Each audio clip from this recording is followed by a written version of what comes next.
6 और 7 मई की रात 1 बजे, जब पड़ोसी मुल्क पाकिस्तान में बैठे आतंक के आका चैन की नींद सो रहे थे, तब भारत की सेनाएं सरहद पर तैयारी कर रही थी। तैयारी एक यज्ञ की, न्याय यज्ञ। आतंक के सरगनाओं को मिट्टी में मिलाने की तैयारी तो सेना पहले ही कर चुकी थी, जिसका उद्घोष हिजबुल मुजाहिदीन के बेस कैंप को भी निशाना बनाया गया, जहां आतंकवादियों को ट्रेनिंग दी जाती थी। लगभग 1:10 के आसपास भारत की सेनाओं ने पाकिस्तान को धुआं कर दिया। ऑपरेशन सिंदूर में जैश का आतंकी अड्डा एक झटके में तबाह हो गया।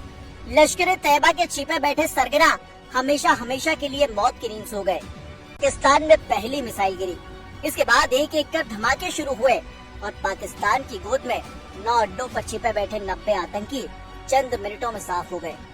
भारत का यह हमला कोई मामूली हमला नहीं था, ये वो कल्पना से परे वाला इंतकाम था जिसका ऐलान प्रधानमंत्री नरेंद्र मोदी ने किया था। ये भारत का तरीका है, साथ ही चेतावनी भी है। अगर पाकिस्तान अभी भी गुस्ताखी करेगा तो ऐसे ही मरेगा। मगर आज का हमला तो बस झांकी है, बड़ी तबाही अभी बाकी है। आतंकियों पर एयर स्ट्राइक के बाद भारत के 28वें चीफ ऑफ आर्मी स्टाफ रहे मनोज नरवणे ने एक पोस्ट किया। उन्होंने सोशल मीडिया प्लेटफॉर्म पर लिखा, पिक्चर अभी बाकी है। अब सोचिए, जब ट्रेलर ऐसा है तो असली एक्शन होगा, तब पाकिस्तान तो खून के आंसू रोएगा। मगर पहले ट्रेलर की पूरी कहानी समझिए। 7 मई को रात 1 बजे के बाद पाकिस्तान की सीमा पर गड़गड़ाहट सुनाई दी। ये कोई आम स्ट्राइक नहीं थी, ये था ऑपरेशन सिंदूर। पहलगाम में हुए आतंकवादी हमले के ठीक 13 दिन बाद ऑपरेशन सिंदूर एक 25 मिनट का मिशन था। लाहौर के पास मुरीदके में लश्कर-ए-तैयबा का मुख्यालय था। बहावलपुर में जैश-ए-मोहम्मद का गढ़ था, यही मसूद अजहर पैदा हुआ था। पीओके में जम्मू के सामने एलओसी से सटा हुआ कोटली वाला आतंक का अड्डा भी खत्म किया गया।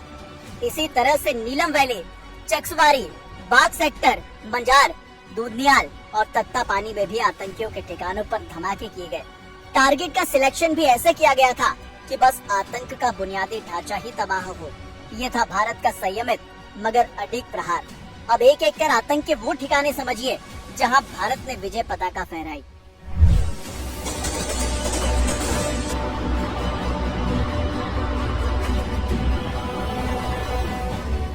मगर सिर्फ अमेरिका ही नहीं, भारत ने दुनिया को बता दिया, अब आतंक के खिलाफ चुप्पी नहीं, सीधे एक्शन होगा। क्योंकि 22 अप्रैल को भारत की धरती पर एक बार फिर लहू बहाया गया था। पहलगाम की बैसरन घाटी में बेकसूरों के खून से भीगी मिट्टी इंसानियत को ललकार रही थी, लेकिन इस बार जवाब मौन नहीं था। 25 भारतीय नागरिक और एक नेपाली की बर्बर हत्या ने भारत की आत्मा को झकझोर दिया, लेकिन इस बार भारत ने आंखों में आंसू नहीं, आंखों में अंगार के साथ जवाब दिया। 7 मई को भारतीय सशस्त्र बलों ने वो किया जो इतिहास के पन्नों में स्वर्ण अक्षरों से लिखा जाएगा। ऑपरेशन सिंदूर का मकसद साफ था, इंसाफ देना उस खून का जो पहाड़ों में बहाया गया।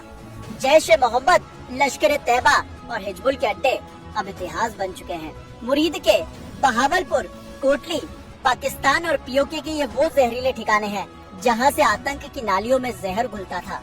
अब ये राख हो चुके हैं। भारतीय वायुसेना ने 4 ठिकानों पर सीधे मार की। थल सेना ने 5 लॉन्च पैड्स पर गदर बरपा दिया, मगर एक भी नागरिक हताहत नहीं हुआ, क्योंकि ये भारत है जो युद्ध में भी मर्यादा निभाता है। ये केवल एक सैन्य ऑपरेशन नहीं था, ये भारत की चुप्पी का वो अंत था, ये न्याय का पल था। मान से अंतर्राष्ट्रीय विमान हटने लगे। अमेरिकी राष्ट्रपति, ब्रिटेन, सऊदी अरब, यूएई सबने जान लिया कि भारत अब वही भारत नहीं। आतंकियों के खिलाफ इस स्ट्राइक के बाद भारत के विदेश मंत्री एस जयशंकर ने कहा, दुनिया को अब आतंकवाद के लिए शून्य सहनशीलता दिखानी चाहिए। उधर ऑपरेशन सिंदूर के बाद पाकिस्तान के ऊपर अंतर्राष्ट्रीय विमानों ने उड़ानें रोक दी। भारत ने भी श्रीनगर, जम्मू, अमृतसर, लेह, धर्मशाला जैसे हवाई अड्डों पर उड़ानें स्थगित की। ये सिर्फ नाम नहीं, ये उस सिंदूर की शपथ है जो हर माँ अपनी संतानों के लिए लगाती है, हर सुहागिन अपनी पति के लिए सजाती है। ऑपरेशन सिंदूर एक वचन है कि जब जब भारत को ललकारा जाएगा, जवाब आएगा सिंहनाद बनकर। न भूले न भूलने दिया, घर में घुसकर मारा,